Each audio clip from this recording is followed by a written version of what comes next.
আর বিদেশে যাওয়ার ব্যাপারে আমাদের সর্বোচ্চ প্রস্তুতি রয়েছে। যখনই ওনাকে বিদেশ নেওয়ার জন্য মেডিকেল বোর্ড যথোপযুক্তভাবে তৈরি মনে করবেন, শারীরিকভাবে মনে হবে যে ওনাকে সেফলি ট্রান্সফার করা যাবে।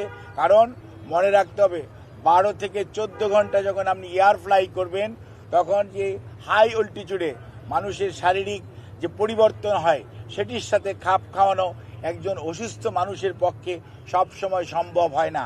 কাজে এই জিনিসটি খেয়াল রেখে আপনারা দয়া করে বিভ্রান্তও হবেন না, দয়া করে কেউ বিভ্রান্তি ছড়ানোর চেষ্টা করবেন না।